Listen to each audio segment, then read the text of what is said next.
Death at Daisy's Folly. Chapter 18. Man's timid heart is bursting with the things he must not say, for the woman that God gave him isn't his to give away. But when the hunter meets with husbands, each confirms the other's tale. The female of the species is more deadly than the male. Rudyard Kipling, Female of the Species. The criminal classes are so close to us that even the policeman can see them. Oscar Wilde. A few maxims for the instruction of the overeducated. Upon her return to Eastern Lodge, a little past 1 in the afternoon, Daisy went directly to a suite of rooms where she stripped and bathed quickly, suffused with the despairing sense that she could never scrub off the dirt and odour of the workhouse, or, like Lady Macbeth, the blood that she had all day felt on her hands. She changed into a luncheon dress of stiff garnet silk and sat to have her hair rearranged, all while listening for the luncheon bell, which would not ring until Bertie and Brooke came in from that unspeakable business at the Folly. On any other day, Daisy would have been beside herself at the thought of delaying luncheon for nearly an hour. That concern paled, however, in comparison with the other horror, which every hour grew greater. She stared blindly at her reflection in the mirror as her maid added a few fresh garnet-coloured chrysanthemums to her hair.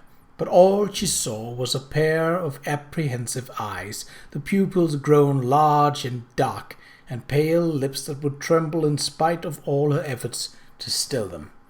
She had been so foolish, so desperately, dreadfully reckless, and now it would all come out. Not in public, of course, for Bertie would act swiftly to protect her, as he had done when Charlie Beresford's wife made such a howling to-do over her correspondence with Charlie, but Bertie could do nothing if it got into the newspapers. Oh, God, the newspapers, she thought with a shudder. They would be on her like leeches. The luncheon bell sounded, and Daisy opened a jar of colour and shakily rubbed her pale lips and cheeks. Then she stood and picked up her handkerchief, resolute. She must compose her face in a careless smile, walk downstairs as if she had not a care in the world, and chat with the guests, all the while trying to think out what to do. Should she go to Brooke, confess what she had done, and throw herself on his mercy? Perhaps he would consent to take her away somewhere until the commotion died down. To Mexico, perhaps. He was always running off to Mexico to see about his mines. Or perhaps she should appeal first to Bertie. She frowned, trying to think things through in something like a logical fashion. Perhaps she should take matters into her own hands and do what had to be done without confiding in anyone else. When she was sure that at least some of the damage had been repaired, she could speak to Bertie, or to Brooke, or to both of them. Mexico was always an option, of course. She went to the door, glancing over her shoulder, as she always did each time she left this room, for one last look in the cheval glass. The image there was perfection itself, that of a woman at the very peak and pinnacle of her beauty, a woman without peer in the entire realm. She smiled, and the woman in the glass returned the smile famous for its caressing sweetness and voluptuousness, the smile that enchanted so many men. In praise of that smile, Oscar Wilde had once written a graceful sentiment on the back of her theatre program. The first line went something like, "Daisy's sweet smile commands my passion." Poor Oscar. Neither his art nor his place in society nor his powerful friends had protected him from outraged morality and the fury of the law. She shuddered. How pitiable a future in prison must be. Once again the despair engulfed her, and she was reminded of Oscar's horrid little book, The Picture of Dorian Gray. How could she appear so lovely and serene and pure, while within be so torn and tormented by what she had done, what she wanted to do, and what she had failed to do? She felt herself a woman of great dreams and high hopes, not for herself, but for her causes, for all the poor, helpless people she had hoped to help. And yet she continually betrayed those dreams by her deadly carelessness. It was as if she had been given the heart to do wonderful things, but her judgment was unequal to her heart, and her fortune and social position had only cursed her. And now this awful business with Reggie. Oh God, was there no end to the trouble she had created for herself? A little later, the 20 guests were seated at tables for 4, arranged in one corner of the drawing room, screened off from the rest of the room by a row of potted palms. The group was subdued. Of course, they already knew what had happened, but when Bertie stood beside his chair, tapped magisterially on his water goblet with a spoon, and announced that Reggie Wallace had been shot dead, little cries of pretended astonishment rippled around the room. "Murdered? Reggie!" cried Felicia Metcalfe, her gloved hand going to her mouth, her eyes wide. "Wallace?" Malcolm Rochdale exclaimed. "Preposterous! That man can't be dead. He was hale and hearty at dinner last night, quite his usual self." "Don't be tiresome, Malcolm," Verena Rochdale retorted acidly. "Nobody remains hale and hearty with a bullet in his head." She reached into her reticule, took out a bottle of salts, and handed it to Felicia. "Didn't you hear what Bertie said? Reggie didn't just turn up his toes and die. Somebody shot him." A vision of Reggie lying dead flashed through Daisy's mind. The thought made her sick and giddy, and she reached unsteadily for her champagne glass. But it wasn't his death she had to fear, she reminded herself. It was what he had left behind that concerned her. Malvina Knightley, her bosom full of hothouse roses, let out a loud wail. "What an unspeakably horrible thing!" she cried. "One simply cannot trust the servants these days. They are a criminal class. We shall all be murdered in our beds." Now, Malvina," her husband Milford murmured, and patted her hand, his diamond rings flashing. "You have nothing to fear, my whoever did in Reggie is certainly not interested in you." "Milford is right, Malvina," said old Thomas Cobb, with the look of what was meant to express sadness. Sir Thomas was Reggie's father-in-law, but there had never been any love lost between them. Daisy knew, especially after Reggie's wife died. In fact, old Sir Thomas had accused him more than once of murdering her. "But one mustn't be too quick to accuse the servants," Sir Thomas added. "If you ask me, it's the anarchists who did it. Talk of criminals, they have it in for anybody who has property." Sir Friedrich Temples, who had sat silently until now, spoke up. "Whatever the motive for Reggie's murder, we can be sure that Bertie has the situation well in hand," he said. "I had the privilege of being with him when he was organizing things, and I can report that he has taken several important steps to ensure our safety." Bertie looked gratified. "Thank you for your confidence, Freddie. Of course, it goes without saying that we are all terribly saddened by—" Bertie's voice became a buzzing in her ears, and Daisy reached for her champagne glass again. The bewilderment, the shock these people were expressing was all quite ridiculous, of course. Every person in the room had heard of Reggie's death within moments of his body being found. But pretense was so much a part of their lives that it came without effort, without thought even. They pretended that their marriages were satisfactory, their money sufficient, their friends congenial, their love affairs stimulating. Lies, all of it. Beneath those shrouds of pretense, their marriages decayed, their friends deceived them, and their love affairs made mockery of the word. Even now, as she looked around the room, she could not name 3 who were what they seemed.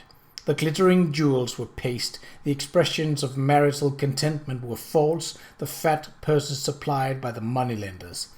Daisy caught Samuel Isaacson's sharply knowing glance and turned away, only to encounter the glance of her husband like a slap on her cheek. Reading accusation in his look and anger, she shivered. Her maid had reported that Brooke had stationed himself over the body until Bertie arrived. What had he seen? What did he know?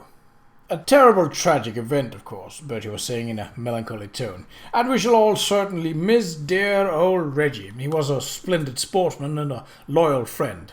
He paused and cleared his throat. "But I dare say that you have already glimpsed the difficulty. There are many who, if they learned of Reggie's unexpected and calamitous departure, coming only a day after the death of the stable boy, would not hesitate to use it to drape our names in scandal. This matter must be kept amongst ourselves."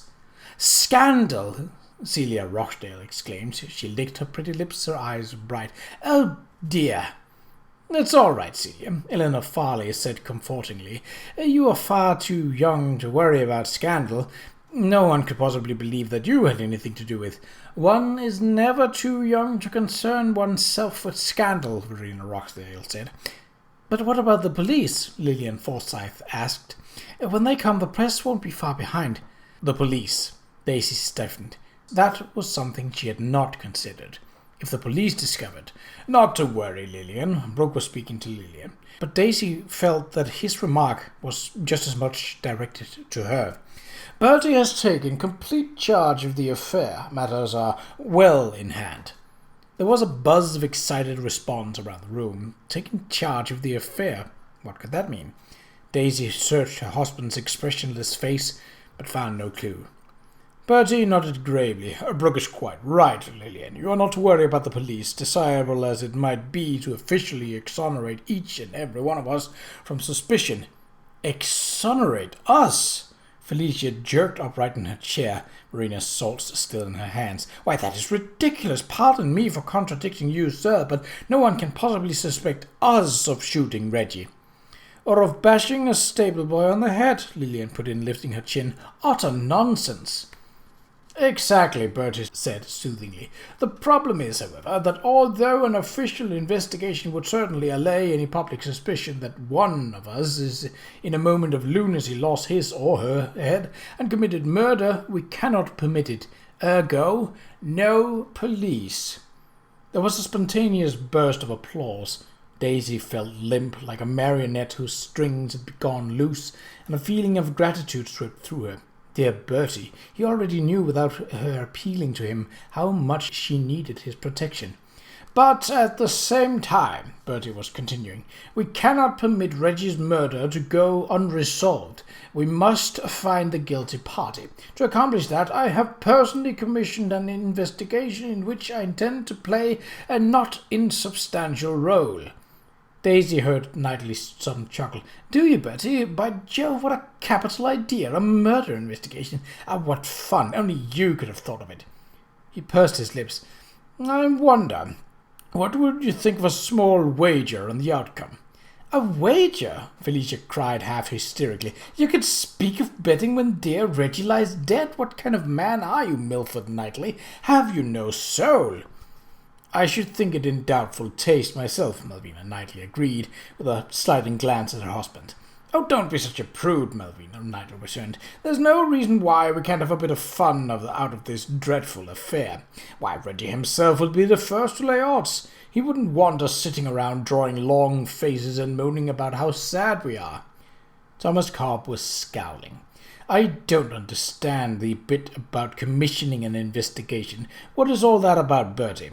"It's about murder, Thomas," the prince said sagely. "And while I agree with Milford that we might indeed have a bit of seemly sport, our inquiry will be conducted on the most professional basis of that, I assure you." "Professional basis?" Daisy asked. Now that she was assured that the police would not be involved, she felt much better. "But if not by the authorities, then by whom, Bertie?" "By two of our own, my dear Daisy," the prince said. "By Sir Charles Sheridan, with whom many of you are acquainted, and his associate, Miss Kate Ardley." There was a profound silence. "Miss Ardley?" Lillian asked, her voice rising incredulously. "You must be joking, sir." "Not at all," Bertie said, smiling and rubbing his hands. "Charles Sheridan, for those of you who don't know, is a world-class scientist whose credentials in the modern investigation of crime have already become well established. He assures me that Miss Ardley, Kate, is an asset to his work, and that the two have worked together successfully in the past, and I, of course, shall personally supervise the inquiry and monitor its every phase." "Bravo, Bertie," Milford Knightley said. His wife glared at him. The prince ignored the remark. "One of my first tasks has been to order an autopsy of our deceased comrade, who now resides in the game larder." "The game larder?" Felicia Metcalf reached for the smelling salts once again. "I've also dispatched Kirk Smythe to guard Reggie's room." His Highness paused and looked about him. "Now, do you have any questions?" "Guard Reggie's room?" Daisy repeated faintly. "But that would make it difficult to—" "Right-o," Bertie said. "Might be valuable evidence there, you know." Sir Thomas did not appear to be pleased. "What's all this about a modern investigation of crime?" he asked petulantly. "What the deuce is modern in police work?" Bertie waved his hand carelessly. "Oh, looking for things with magnifying glasses and microscopes, taking pictures of them with cameras, finding marks on bullets and such like. Did you know that an expert can look at a bullet and recognize the gun from which it was fired?" Lillian Forsyth gave a little gasp of surprise, and Malcolm Rochdale frowned. "Marks on bullets, is he?" asked. "Sounds like jiggery-poggery to me." "Not at all, Malcolm," the prince said. "Not at all. I myself have not yet mastered these forensic techniques, of course, but I assure you that Charles Sheridan has. That is precisely why I asked him to undertake this criminal investigation." "I still don't understand what a microscope has to do with the man who took a bullet through the head," Sir Charles said, sounding confused. "Charles will explain it all to us," Bertie said. "He is out and about just now, interrogating a possible witness to the boy's death. Later, of course, he will want to question the gentleman." "Question the gentleman?" Sir Thomas asked, frowning. "You mean us?" "Quite so," Bertie said. "How else is he to learn where we were last night?" "Exactly, Thomas," said Lillian Forsyth. "He must confirm that you could not have been at Daisy's Folly lying in wait for Reggie." "Charles is not with us," the prince went on, "but Miss Ardley is here." He smiled warmly. "Stand up, my dear. Ladies and gentlemen, may I present to you Miss Kate Ardley, our female investigator. After luncheon she will hold court in the morning room, where she will ask each of the ladies to confirm her whereabouts last night." "Our whereabouts?" Lillian asked in a choked voice. "Exactly, Lillian," Sir Thomas mocked. "She must confirm that you could not have been at Daisy's Folly, lying in wait for Reggie, the female of the species, you know." "But a servant did it," Felicia insisted wildly. "Why must we submit ourselves to... She choked. "Splendid question, Felicia," Bertie said approvingly. "Why must we submit? The answer is quite simple. Without our collective effort, it will be impossible to identify which of the servants is responsible." He glanced around the room. "And until this is done, we cannot enjoy our weekend with any easiness or pleasure, as Reggie would undoubtedly have us do. So I encourage you to answer forthrightly any and all questions Kate and Charles may put to you." He rubbed his hands together, beaming. "Now, if there are no more questions, shall we carry on with luncheon? I understand that we are about to be served the most delectable ptarmigan pie." With an anticipatory smile, Bertie sat down. As Kate suffered through the stiff, uncomfortable meal and the following futile interrogation of the lady guests, she thought time and again of the prince's luncheon performance, a strange and wonderful exhibition of what? The more Kate thought about what had happened, the more confident she was of what she had witnessed, and the less certain she was of the motives that lay behind it. The prince's performance had been pure comic opera. There was no question about that. With a few nonchalant words, a light chuckle here, a dismissive gesture there, he had reduced Reginald Wallace's death to something that Gilbert and Sullivan might have contrived, and trivialized the investigation by suggesting that the assembled company had nothing to fear from it. By the time he had finished, every guest must have believed that His Highness's primary intention was to dispose of that unpleasant matter as swiftly and efficiently as they were to put away the ptarmigan pie, a royal favourite which everyone else thoroughly detested, by revealing that one of the servants was in fact the guilty party. Kate went to the door and told the footman waiting outside to assemble the upstairs maids so that she could interview them. Then she went to stand by the window looking out on the garden, still thinking about the prince's motive. Was he simply getting past a sticky place by making light of it? That was possible, of course, for his tact and savoir-faire was often praised, and he was admired for his social diplomacy. But she could not overlook the possibility that the prince might have intended to disarm the guilty person. A murderer who felt overconfident might be more likely to commit a revealing mistake. Or the prince might know who had committed the murder and was intent on protecting him or her.